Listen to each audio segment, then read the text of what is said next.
नमस्ते। आज हामी सबैजना घरमा बसिरहेका छौँ। यस महामारीको बेलामा हामी सबैजनालाई एक किसिमको डर, चिन्ता तथा तनाव हुने गर्दछ। आज यस भिडियोमा हामीले यो तनाव, डर, चिन्तालाई कसरी कम गर्न सक्छौँ भनेर सिक्नेछौँ। यो विशेष गरी बच्चाहरूको लागि हामी कसरी आरामदायी व्यायामबाट डर, चिन्ता, तनाव न्यूनीकरण गर्न सक्छौँ भन्ने बारेमा छलफल गर्छौँ।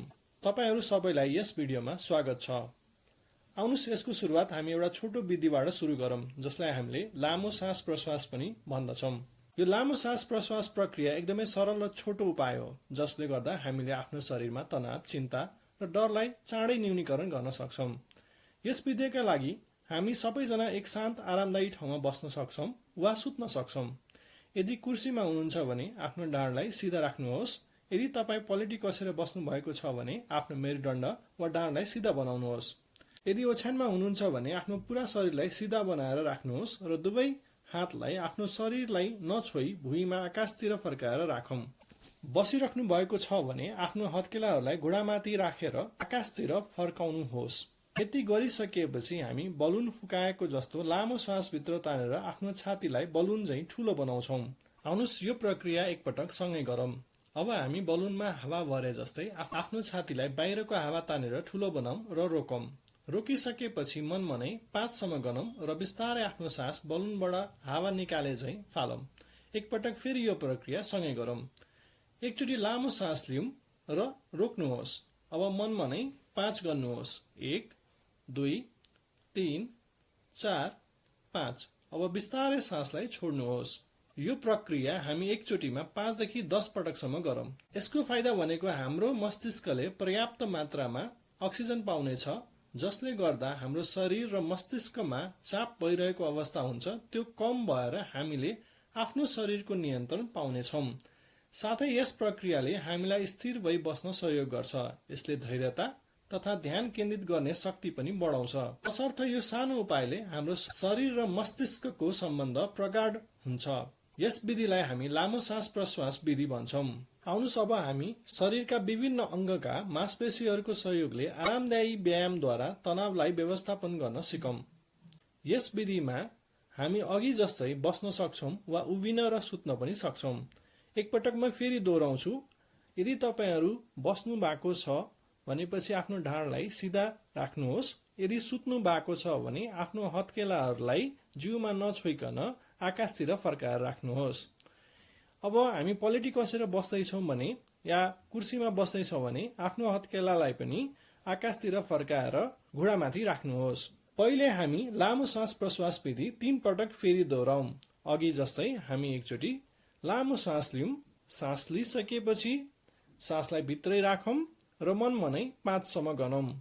1 2 3 4 5 र बिस्तारै सासलाई बाहिर फालौँ।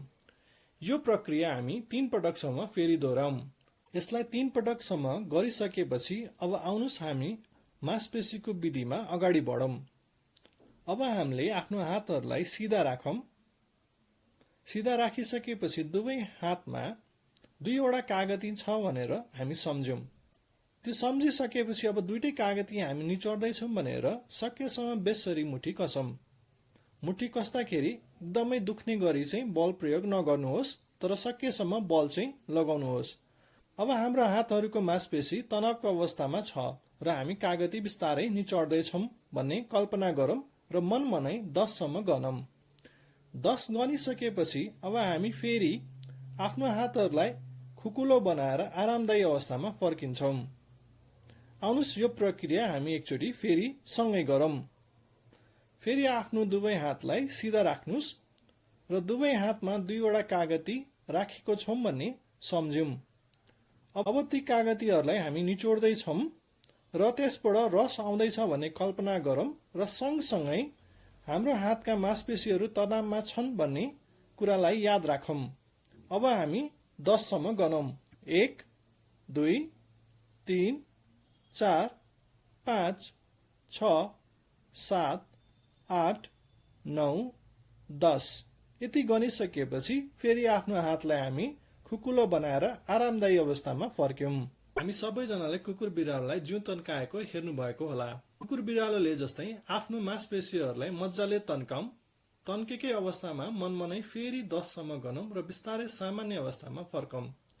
एकपटक यो प्रक्रिया हामी सँगै गरौं। खुट्टा र हातहरूलाई मजाले तन्काऊं र अब हामी 10 सम्म गनौं। 1 2 3 4 5 6 7 8 9 10।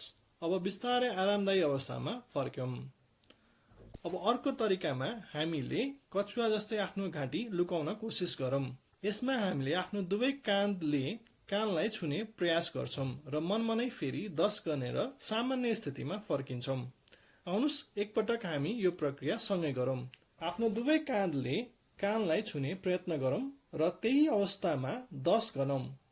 1 2 3 4 5 6 7 8 9 10 र बिस्तारै आरामदायी स्थितिमा फर्क्यौं र सजिलो गरी बसौं।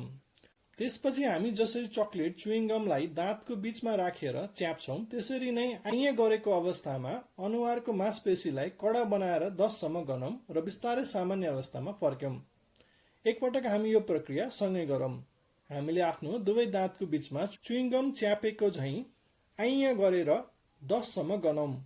1 2 3 4 5 6 7 8 9 10 र बिस्तारै सामान्य अवस्थामा फर्कौं। अर्को विधि भनेको हामी नाक खुम्च्याउने गर्छौं। हाम्रो नाकमा झिंगा बस्दा जसरी नाक खुम्च्याउँछौं त्यसरी नै हात खुट्टा नचलाई शरीर स्थिर पारेर नाकलाई मात्र खुम्च्याएर झिंगा धपाउने खोजौं। नाक खुम्च्याएकै अवस्थामा मनमनै 10 सम्म गनौं र फेरि आरामदायी अवस्थामा बसौं। आउनुस् हामी यो विधि एकपटक सँगै गरौं। हाम्रो नाकमा झिंगा बसेको छ र शरीरका अङ्ग प्रयोग नगरी नाक मात्र खुम्च्याऊं र अब 10 गनौं। 1 2 3 4 5 6 7 8 9 10। अब सामान्य अवस्थामा फर्कौं। अर्को विधिमा हामी हात्तीको जस्तो ठूलो पेट बनाउन प्रयत्न गरौं। पेट ठूलो भएको अवस्थामै 10 सम्म मनमनै गनौं र फेरि सामान्य अवस्थामा फर्क्यौं। आउनुस् हामी यो विधि एकपटक सँगै गरौं। हात्तीको जस्तै ठूलो पेट बनाउन प्रयत्न गरौं। ठूलो पेट हुँदा हामी 10 सम्म गनौं।